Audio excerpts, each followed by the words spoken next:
Ayan o. Sarap ng sauce o. May sili-sili pa. Let's go! Hello guys! Magandang hapon. So ngayon, medyo nagke-crave kami.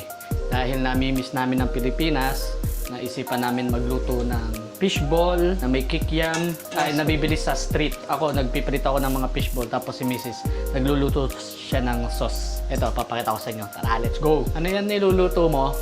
Fishball sauce. Yung parang katulad yan ng lasa ng sa mga street foods. Yung ganun. Ano bang ano yan? Anong sahog? Paano ba niluluto yung sauce? Ano lang, toyo, yung tubig, pepper, tapos sili, and then konting suka, then sugar, brown sugar. Eh, paano lumalapot ba yan? Nilalagyan din ng all-purpose Asan flour. yan? Flour mo? Ito yung flour. Tapos halu-haluin lang. Pag kumulo, tikman. Okay. Tapos guys, ito naman yung niluluto kong fishball. Ano yan? Bean curd. Tapos dalawang klase ng fishball. So yung isa itong puti. Tapos yung isa is ito. Pahabayan eh. Hindi ko lang na-videohan kung ano yung itsura nila kasi ginayat-gayat ko na sila dun sa maliliit. Para madaling kainin. Tatry natin kung masarap ba yung sauce. Kasi ang nagdadala dyan, sauce. Kung di masarap ang sauce, siyempre, hindi rin masarap yung fishball natin, di ba? Tara guys, tikman natin yung sauce kung masarap. Yun ang magdadala ng fishball, di ba?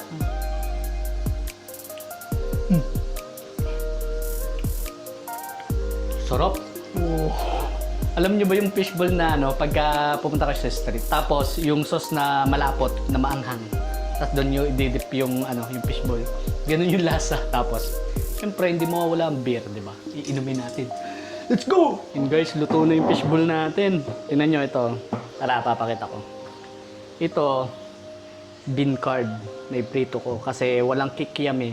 Usually may kikiam pero nung bumili ako wala. So bean curd yung binili natin. Tapos ito yung normal na fishball, yung kagaya sa atin.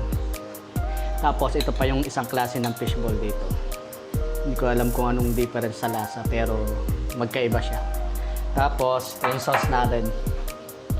Tara, try natin. First bite, yung fishball. Dip, dip, dip. Sabi ng jeep. Tara, try natin.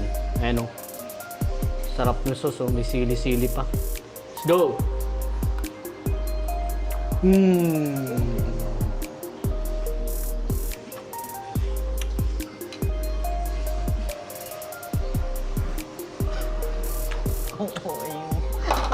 Guys, kahit piso isa nito, bibiling ko. Basta ganito yung sauce. Ito.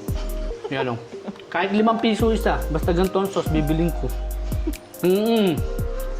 Sobrang sarap. O, isa ba?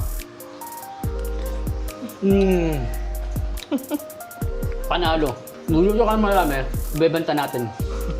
Yun ang gagawin natin business. Ano? Sarap guys, sarap. Sobrang ganda ng panahon guys. Oh. Tingnan nyo naman, sarap magtambay dito. Ayun, naluto ko na yung second batch kasi naubos na yung first batch na niluto natin. Di ba? Ganun yung mga Pinoy, di ba?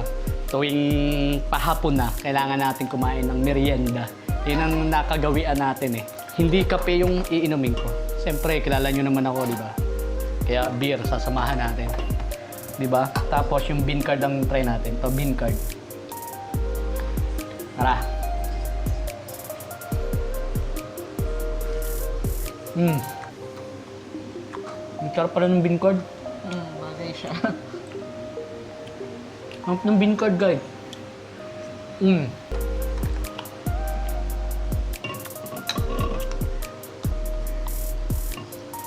Tapos sasabayin natin yung beer.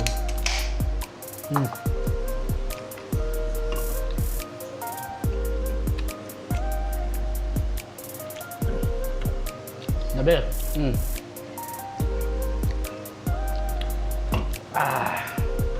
Tama-tama sa mainit na panahon. Yun lang guys. Salamat sa inyo. And peace.